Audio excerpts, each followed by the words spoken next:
അല്ലെങ്കിൽ കോൺട്രവേഴ്സീസ് ഒക്കെ വരുമ്പോൾ ആ ഉണ്ടായിരുന്ന മെന്റൽ പ്രഷർ, ഭയങ്കര മെന്റൽ പ്രഷർ, എനിക്ക് പറയേണ്ട ആവശ്യമില്ല, അത് അനുഭവിച്ച ദിൽഷയ്ക്ക് അത് നന്നായിട്ട് അറിയാം. എങ്ങനെ ശരിക്കും അത് ഓവർകം ചെയ്തത്? ബിക്കോസ് നാളെ ഇനിയിപ്പോ ഇങ്ങനെ ഒരാൾക്ക് ഉണ്ടായ മേ ബി ഇതൊരു എക്സ്പീരിയൻസ് ആണ്. ഈ എക്സ്പീരിയൻസ് നമ്മൾ ഷെയർ ചെയ്യാന്ന് പറയുന്ന ചെറിയ കാര്യമല്ല. കാരണം അത്രത്തോളം മെന്റൽ പ്രഷർ അനുഭവിച്ച ഒരാളാണ് ദിൽഷ. അത്രയും കോൺട്രവേഴ്സീസിൽ നിന്നൊക്കെ എങ്ങനെ ശരിക്കും ഓവർകം ആയേ?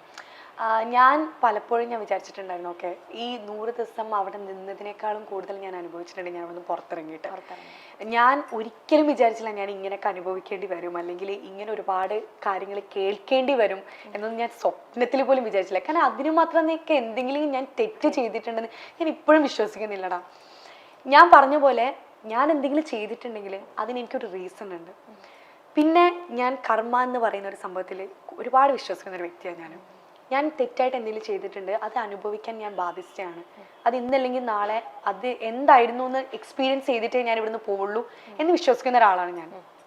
അപ്പം ഞാൻ ഈ ബിഗ് ബോസ് ഇറങ്ങി കഴിഞ്ഞതിന് ശേഷം ഞാൻ മാത്രമല്ല, എൻ്റെ ഫാമിലി ഒക്കെ, ഞാനെന്ന് പറഞ്ഞൊരു എൻ്റെ ക്യാരക്ടർ നോക്കുകയാണെങ്കിൽ ഞാൻ ഇങ്ങനെ വിഷമിച്ചിരിക്കുന്ന ഒരാളല്ല, ഒരു ഭാഗത്ത് ഇങ്ങനെ അടങ്ങിയിരിക്കുന്ന ഒരാളല്ല. എപ്പോഴും ഇങ്ങനെ കളിച്ച് ചിരിച്ച് അടിച്ച് പൊളിച്ച് ഇങ്ങനെ നടക്കുന്നത്. കാരണം ഒരുപാട് പ്രഷർ എനിക്ക് താങ്ങാൻ പറ്റില്ല സത്യത്തിൽ. കാരണം എനിക്ക് ഇതുവരെ കിട്ടിയിട്ടില്ല അങ്ങനെ ഒരു പ്രഷർ. അതുകൊണ്ട് എനിക്ക് അങ്ങനെ ഒരു ഇതുള്ള ഒരാളാണ് ഞാൻ. അങ്ങനത്തെ ഞാൻ പുറത്തിറങ്ങി കഴിഞ്ഞപ്പം കേൾക്കുന്നതും കാണുന്നതൊക്കെ ഞാൻ ഒരിക്കലും വിചാരിക്കാത്ത കുറേ സംഭവങ്ങളായിരുന്നു. കുറേ ദിവസം ഞാൻ മൊബൈലൊന്നും കൈകൊണ്ടേ തൊട്ടിട്ടില്ല, ഞാൻ എടുത്തിട്ടേ ഇല്ല. എനിക്ക് കുറേ കോൾസ് വരുന്നുണ്ട്, എനിക്ക് എത്ര ഓഫേഴ്സ് വന്നിട്ടുണ്ടെന്ന് പോലും എനിക്ക് അറിഞ്ഞുകൂടാ. കുറേ പേരൊക്കെ എന്നെ ഇപ്പോഴും വിളിച്ചിട്ടുണ്ട്, ബിഗ് ബോസ് ഇറങ്ങിയതിന് ശേഷം ദിൽഷനെ ഞങ്ങൾ ഇങ്ങനൊരു മൂവിക്ക് വിളിച്ചിട്ടുണ്ടായിരുന്നു, ഇങ്ങനൊരു സംഭവത്തിന് വിളിച്ചിട്ടുണ്ടായിരുന്നു എന്നൊക്കെ എൻ്റെ അടുത്ത് എത്ര മെസ്സേജ് അയച്ചു. ഒരു തമിഴിലൊരു വലിയൊരു പ്രൊജക്റ്റിൽ വരെ അവരെന്നെ കോൺടാക്ട് ചെയ്യുമ്പോൾ എന്നെ കോൺടാക്ട് ചെയ്യാൻ കിട്ടിയിട്ടില്ല അവർക്ക്. കാരണം ഞാനൊരു കോൾ എടുക്കുന്നില്ല, മെസ്സേജിന് റിപ്ലൈ കൊടുക്കുന്നില്ല. ഞാനൊരു ഭാഗത്ത് ഇങ്ങനെ സൈലൻ്റായിട്ട് ഇങ്ങനെ ഇരിക്കുക. അങ്ങനെ എത്ര നാളായിരുന്നു? കുറച്ച് ദിവസം ഞാൻ ഇങ്ങനെ ഇരുന്നു.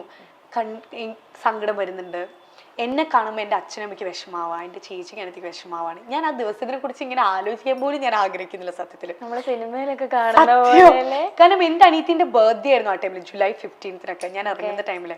നമ്മൾ ഈ കുട്ടി ഇതുവരെ നമ്മൾ സെലിബ്രേറ്റ് ചെയ്യുന്നതാ. എൻ്റെ ബർത്ത്ഡേ, അനിയത്തിന്റെ ബർത്ത്ഡേ, നമ്മൾ ഫാമിലി മാത്രം കേക്കൊക്കെ കട്ട് ചെയ്ത് ഒരു പുതിയ ഡ്രസ്സൊക്കെ വാങ്ങിയിടുക, അങ്ങനെയൊക്കെ അമ്പലത്തിൽ പോവാ, പ്രാർത്ഥിക്കുക.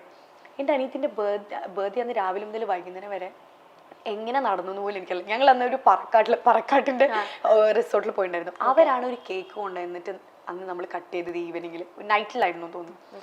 ആ ഒരു സെലിബ്രേഷൻ മാത്രമേ. കാരണം അന്ന് രാത്രി വരെ ഈ വീഡിയോ എടുക്കുന്നത് ഞാൻ അന്ന് രാത്രിയായിരുന്നു. അന്ന് വരെ അവിടെ കരച്ചിലും ബഹളൊക്കെ ആയിരുന്നു വീട്ടിൽ. ചിലർ വിളിച്ചിട്ട് പറയുന്നു, എന്താ പറയുക, ഞാൻ ബൈക്ക് ഓടിച്ച് പോകുന്നല്ലേ, ലോറിൻ്റെ അടിയിൽ പെടാൻ നോക്കിക്കോ, അങ്ങനെയൊക്കെയാണ് വിളിച്ച് പറയുന്നത്. ചിലരൊക്കെ വിളിച്ചിട്ട് നിന്നെ ജീവനോടെ വെച്ചേക്കൂല. എനിക്കറിഞ്ഞൂടാ, എൻ്റെ നമ്പർ വരെ എങ്ങനെ കിട്ടിയെന്ന് എനിക്കറിയില്ലടാ. കുറേ കോൾസുകൾ വരുന്നുണ്ട്, എൻ്റെ ചുറ്റുള്ളവർക്ക് വരുന്നുണ്ട് ഒരുപാട് പേർക്ക് കോളുകൾ.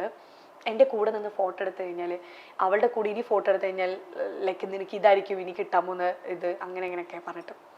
അപ്പോൾ ഒന്ന് ആലോചിച്ച് നോക്ക്, നമ്മളുടെ മൈൻഡിൽ എന്തൊക്കെയൊക്കെ ഒരു ഭീകരത ഫീൽ ചെയ്യില്ലേ നമുക്ക്. അതായിരുന്നു അവസ്ഥ. പക്ഷെ പിന്നെ ഞാൻ അതുമായിട്ട് യൂസ്ഡ് ആവാൻ തുടങ്ങി.